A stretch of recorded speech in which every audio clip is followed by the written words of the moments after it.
الحمد لله رب العالمين، الصلاة والسلام على سيد الأنبياء والمرسلين وعلى آله وأصحابه أجمعين। বন্ধুরা আমার, ভাইরা আমার, আমরা ধারাবাহিকভাবে আল্লাহর নবীর সাহাবীদের জীবনী নিয়ে আলোচনা করতেছিলাম। আজ আমরা আলোচনা করব আল্লাহর নবীর জলিল কদর সাহাবী হযরত আব্দুল্লাহ ইবনে জাহাশ রাদিয়াল্লাহু তাআলা আনহুর জীবনী সম্পর্কে। তার নাম আব্দুল্লাহ আবু মুহাম্মদ, তার কুনিয়াত। পিতার নাম জাহাশ, মাতা উমাইমা।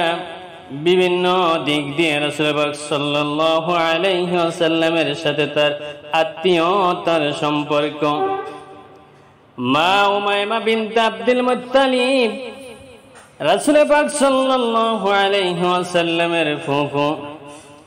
বোন উম্মুল মুমিনিন হযরত জায়নাব বিনত জাহাশ রাসূল পাক সাল্লাল্লাহু আলাইহি ওয়াসাল্লামের স্ত্রী। তাই একাধারে তিনি রাসূল পাক সাল্লাল্লাহু আলাইহি ওয়াসাল্লামের ফুফাতো ভাই ও শ্যালক। তার জন্মসন সম্পর্কে ইতিহাসে কোনো তথ্য পাওয়া যায় না। তবে হিজরি ৩য় সনে উহুদের যুদ্ধে শাহাদাত বরণের সময় তার বয়স হয়েছিল ৪০ বছরের কিছু বেশি। এর তথ্যের উপরে ভিত্তি করে বলা যায় রাসূল পাক সাল্লাল্লাহু আলাইহি ওয়াসাল্লামের নবুয়ত লাভের ২৪ কিংবা ২৫ বছর পূর্বে তিনি মক্কায় জন্মগ্রহণ করেন। জাহিলি যুগে তিনি হারব ইবনে উমাইয়ার হালিফ ছিলেন। তবে কেউ তাকে বনু আব্দিস শামসের হালিফ বলে উল্লেখ করেছেন।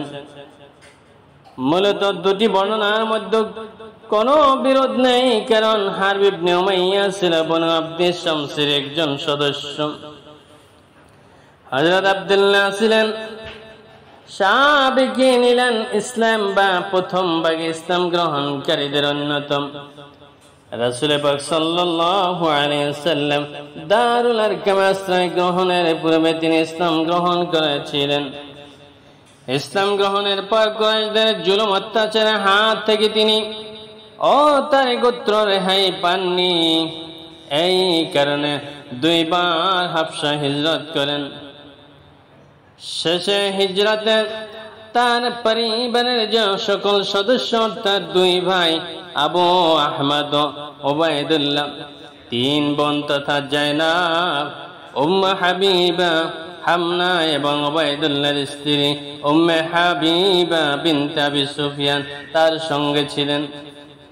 তার ভাই ওবায়দুল্লাহ হাবশায় পৌঁছে ইসলাম ত্যাগ করে খ্রিস্ট ধর্ম গ্রহণ করেন এবং মুরতাদ অবস্থায় সেখানে মারা যায়।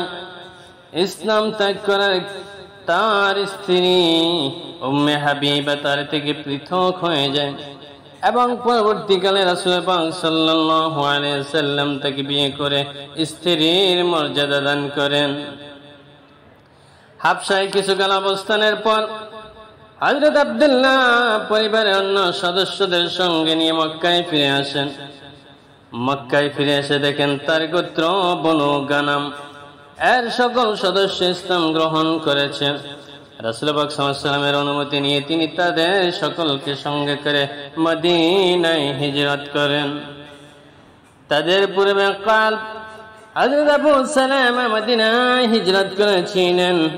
পূর্বে উল্লেখ করেছি তার গোত্রের সকলে ইসলাম গ্রহণ করেছেন। তিনি গোত্রের আবাল বৃদ্ধ বনিতা ও নারী পুরুষ নির্বিশেষে সকলকে সঙ্গে করে মদিনায় পৌঁছেন। বনু গানামের একটি লোক তিনি মক্কায় ছেড়ে যাননি। তারা মক্কা থেকে যাত্রা করার কিছুক্ষণ পর কুরাইশ নেতৃবৃন্দ যথা উতবা এবং আবু জাহল প্রমুখ ঘর থেকে বের হয়ে বনু গানামের মহল্লার দিকে যায়। তাদের উদ্দেশ্যে গানাম গোত্র থেকে কে কে গেল আর কে থাকলো এটাই দেখা। তারা দেখলো গোটা মহল্লা জনমানবহীন, কোন বাড়ির দরজা খোলা আবার কোনটা তালাবদ্ধ অবস্থায় দেখে অদ্য মন্তব্য করল, বনু জাহাসের বাড়িগুলি তো খাখা করেছে, তাদের আদিবাসীদের জন্য মাতাম করেছে। এই কথা শুনে আবু জাহল আব্দুল্লাহ ইবনে জাহাসের ঘর হাত লাগালো, জিনিসপত্র ইচ্ছে মতে লুটপাট করলো। গোটা মহল্লার মধ্যে আব্দুল্লাহর ঘরটি ছিল সবচেয়ে সুন্দর ও প্রাচুর্যময়। আব্দুল্লাহ রাসূল পাক সাল্লাল্লাহু আলাইহি ওয়াসাল্লামের নিকট তার বাড়িতে আবু জাহলের লুটপাটের কথা উল্লেখ করলে তিনি সান্ত্বনা দিয়ে বলেন, আব্দুল্লাহ, তুমি খুশি নও যে এর বিনিময়ে আল্লাহ জান্নাতে তোমাকে একটি বাড়ি দান করবেন? জবাবে তিনি বললেন, নিশ্চয়ই ইয়া রাসূলুল্লাহ। রাসূল পাক সাল্লাল্লাহু আলাইহি ওয়াসাল্লাম বললেন, তুমি তাই লাভ করবে। আব্দুল্লাহ খুশি হয়ে গেলেন। মদিনায় পৌঁছার পর আব্দুল্লাহ গোটা খানদানকে হযরত আশিম ইবনে সাবিত আল আনসারীর আশ্রয় দান করেন। পরে রাসূল পাক সাল্লাল্লাহু আলাইহি ওয়াসাল্লাম তাদের দুজনের মধ্যে মফাদ বা ভ্রাতৃত্বের সম্পর্ক প্রতিষ্ঠা করে দেন। হিজরি দ্বিতীয় সনে রজব মাসে রাসূল পাক সাল্লাল্লাহু আলাইহি ওয়াসাল্লাম 8 জন সাহাবীর একটি দলকে নির্বাচন করলেন। এই 8 জনের মধ্যে আব্দুল্লাহ ইবনে জাহাশ ও সাদ ইবনে আবি ওয়াক্কাস ছিলেন। রাসূল পাক সাল্লাল্লাহু আলাইহি ওয়াসাল্লাম সকলকে সম্বোধন করে বললেন, তোমাদের মধ্যে ক্ষুধা তৃষ্ণায় যে সর্বাধিক সহনশীল তাকে তোমাদের আমির বানাবো। অতঃপর আব্দুল্লাহ কে তিনি আমির মনোনীত করলেন। এভাবে তিনি মুমিনদের একটি দলের প্রথম আমির হওয়ার গৌরব অর্জন করেন। রাসূল পাক সাল্লাল্লাহু আলাইহি ওয়াসাল্লাম তাকে যাত্রাপথে নির্দেশ করেন, তার হাতে একটি সিলমোহর অঙ্কিত চিঠি দিয়ে বললেন, 2 দিনের আগে এই চিঠি খুলবে না, 2 দিন পথ চলার পর খুলে পড়বে এবং এই চিঠির নির্দেশ অনুযায়ী কাজ করবে। হযরত আব্দুল্লাহ তার সাথীদের নিয়ে মদিনা থেকে রওনা হলেন।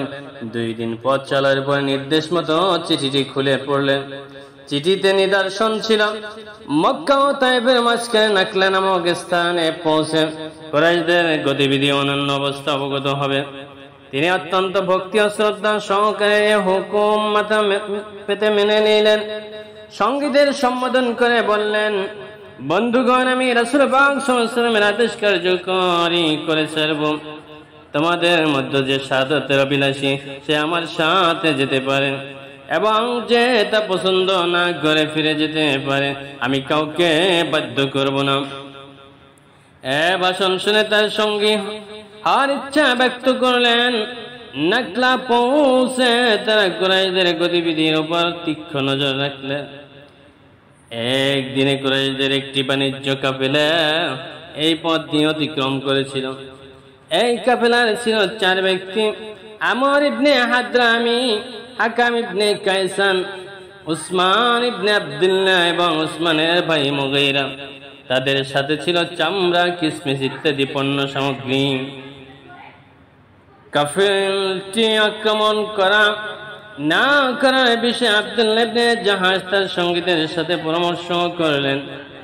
সেই দিনটি ছিল হারাম মাসের সর্বশেষ দিন। উল্লেখ্য যে যুলকাদা, হজ, মুহররম, রজব এই 4টি মাস হচ্ছে হারাম মাস। প্রাচীন কাল থেকে আরবরা এই মাসগুলিতে যুদ্ধ বিগ্রহ ও খুন খারাপি নিষিদ্ধ বলে মনে করত। তারা ভেবে দেখলেন, একদিকে আজ কাফেলাটি আক্রমণ করলে হারাম মাসে তা করবে, অন্যদিকে আজ আক্রমণ না করে আগামীকাল করলে কাফেলাটি মক্কার হারামের আওতায় পৌঁছে যাবে। মক্কার হারামে সকলের জন্য নিরাপদ স্থান, সেখানে তাদের আক্রমণ করলে হারাম কাজ করা হবে। পরামর্শের পর তারা আক্রমণের সিদ্ধান্ত গ্রহণ করলেন। তারা তর্কিত আক্রমণ চালিয়ে কাফেলার নেতা আমর ইবনে হাদরামিকে হত্যা, উসমান ইবনে আব্দুল্লাহ ও হাকাম ইবনে কায়সানকে বন্দী করেন এবং অন্যজন পালিয়ে যায়। তারা প্রচুর পণ্য সামগ্রী গনিমত হিসাবে লাভ করেন। আব্দুল্লাহ ইবনে জাহাশ অর্জিত গনিমতের 1/5 আল্লাহ তার রাসূল সাল্লাল্লাহু আলাইহি ওয়াসাল্লামের জন্য রেখে দিয়ে অবশিষ্ট 4 ভাগ তার সঙ্গীদের মধ্যে সমানভাবে বন্টন করে দেন। তখন গনিমত বন্টনের কোনো নিয়ম নীতি নির্ধারণ হয়নি। তবে আব্দুল্লাহ এই ইস্তেহাদ সঠিক হয়েছিল, পরে তার এই সিদ্ধান্তের সপক্ষে কোরআনে খোমস বা পঞ্চম অংশ এর আয়াত নাজিল হয়। হযরত আব্দুল্লাহ ইবনে জাহাশ গনিমতের এক পঞ্চম অংশ নিয়ে মদিনায় রাসূলুল্লাহ সাল্লাল্লাহু আলাইহি ওয়াসাল্লামের খিদমতে হাজির হলেন। রাসূলুল্লাহ সাল্লাল্লাহু আলাইহি ওয়াসাল্লাম তা গ্রহণ করতে অস্বীকার করলেন। তিনি বলেন, আমি তো তোমাকে হারাম বা নিষিদ্ধ মাসে রক্তপাতের নির্দেশ দেয়নি। আব্দুল্লাহ এই দুঃসাহস ও বাড়াবাড়ির জন্য অন্য মুসলমানরা তার নিন্দা করলেন। কুরাইশরা এই ঘটনাকে খুব ফলাও করে প্রচার করতে লাগলো। তারা বলে বেড়াতে লাগলো, মুহাম্মদ সাল্লাল্লাহু আলাইহি ওয়াসাল্লামের সাহাবীরা হারাম মাসগুলিকে হালাল বানিয়ে নিয়েছেন।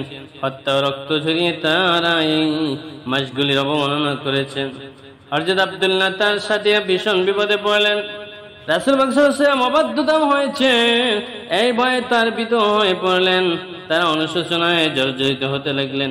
অবশেষে আল্লাহ তাআলা তাদের কাজে সন্তুষ্ট প্রকাশ করেন, কোরআনের এই আয়াতটি নাযিল করলেন। হারাম তথা নিষিদ্ধ মাস সম্পর্কে তারা আপনাকে জিজ্ঞেস করে যে সে মাসে যুদ্ধ করা কি যায়, আপনি বলে দিন এই মাসে যুদ্ধ করা বড় ধরনের অপরাধ, আর আল্লাহর রাস্তায় বাধা দেওয়া তাকে অস্বীকার করা, মসজিদে হারাম তথা কাবা থেকে বিতাড়িত করা আল্লাহর কাছে তার থেকেও বড় অপরাধ, আর ফিতনা বা বিপর্যয় সৃষ্টি করা হত্যা অপেক্ষা খারাপ কাজ। কোরআনের আয়াত নাযিলের পর তারা স্বস্তির নিঃশ্বাস ফেললেন। মুসলমানরা দলে দলে তাদের অভিনন্দন জানালেন এবং তাদেরকে বুকে জড়িয়ে ধরলেন। রাসূলুল্লাহ সাল্লাল্লাহু আলাইহি ওয়াসাল্লাম তাদের প্রতি সন্তুষ্ট হলেন, তাদের নিকট থেকে গনিমতের অংশ গ্রহণ করলেন এবং মুক্তিপণ গ্রহণ করে বন্দী দুজনকে মুক্তি দিলেন। প্রকৃতপক্ষে আব্দুল্লাহ ইবনে জাহাশ ও তার সঙ্গীদের এই ঘটনাটি ছিল মুসলমানদের জীবনে এক গুরুত্বপূর্ণ ঘটনা। তাদের গনিমত ইসলামের প্রথম গনিমত।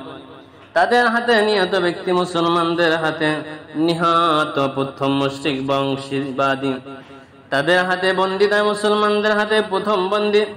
তাদেরকে দেওয়া পতাকা রাসূলুল্লাহ সাল্লাল্লাহু আলাইহি ওয়াসাল্লাম তুলে দেওয়া প্রথম পতাকা এবং এই দলটির আমির আব্দুল্লাহ ইবনে জাহাশ প্রথম আমির, যাকে আমিরুল মুমিনিন বলে সম্বোধন করা হয়েছে।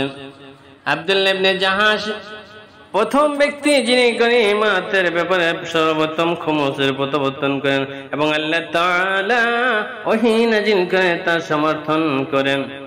হযরত আব্দুল্লাহ ইবনে জাহাশ বদর ও উহুদ যুদ্ধে অংশগ্রহণ করেছেন।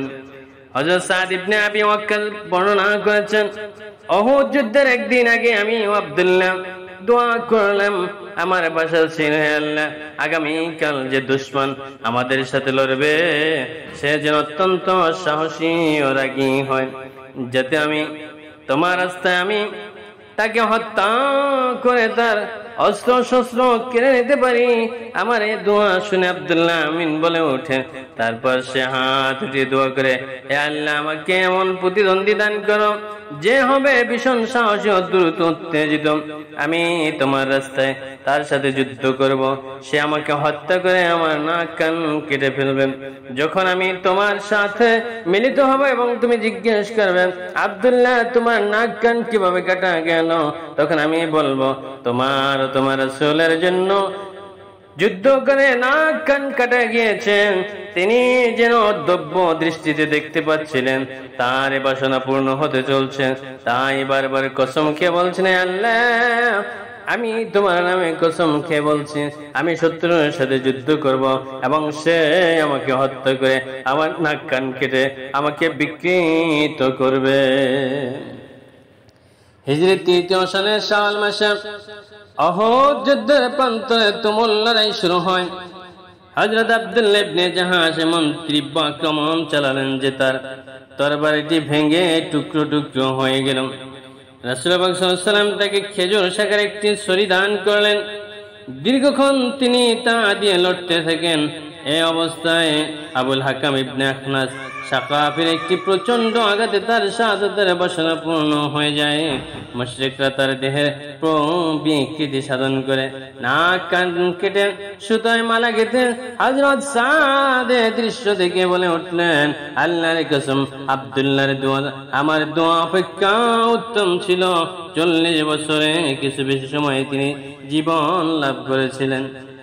তার মামা সাইয়্যিদুশ শুহাদা হযরত হামজার সাথে একই কবরে তাকে দাফন করা হয়। নাখলা অভিযানে আব্দুল্লাহকে আমির নিযুক্ত করে পাঠানোর সময় রাসূলুল্লাহ সাল্লাল্লাহু আলাইহি ওয়াসাল্লাম তার সঙ্গীদের বলেছিলেন, যদি আব্দুল্লাহ ইবনে জাহাশ তোমাদের মধ্যে সর্বোত্তম ব্যক্তি নয়, তবে সে ক্ষুধা তৃষ্ণা কষ্ট সবচেয়ে বেশি সহ্য করতে পারেন। আল্লাহ এবং তার রাসূলের ভালোবাসা তাকে দুনিয়ার সব কিছু থেকে উদাসীন করে তোলেন। প্রিয় জীবনটি আল্লাহর রাস্তায় বিলিয়ে দেওয়াই ছিল তার একমাত্র বাসনা। তার সে বাসনা পূর্ণ হয়েছিল। আল মুজাদ্দা ফিল্লাহ, আল্লাহর রাস্তায় কান কাটায় সম্মানজনক উপাধি তিনি লাভ করেছিলেন। বদর যুদ্ধে বন্দীদের সম্পর্কে রাসূল পাক সাল্লাল্লাহু আলাইহি ওয়াসাল্লাম আবু বকর, ওমর, আব্দুল্লাহ ইবনে জাহাশের সাথে পরামর্শ করেছিলেন।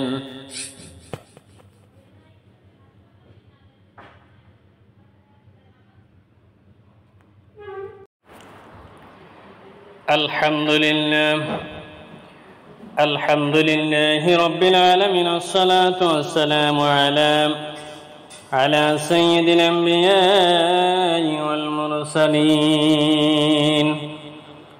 ওয়া আলা আলিহি ওয়া আসহাবিহি আজমাইন। বন্ধুরা আমার, ভাইরা আমার, আমরা ধারাবাহিকভাবে আল্লাহর নবীর সাহাবীদের জীবনী নিয়ে আলোচনা করতেছিলাম।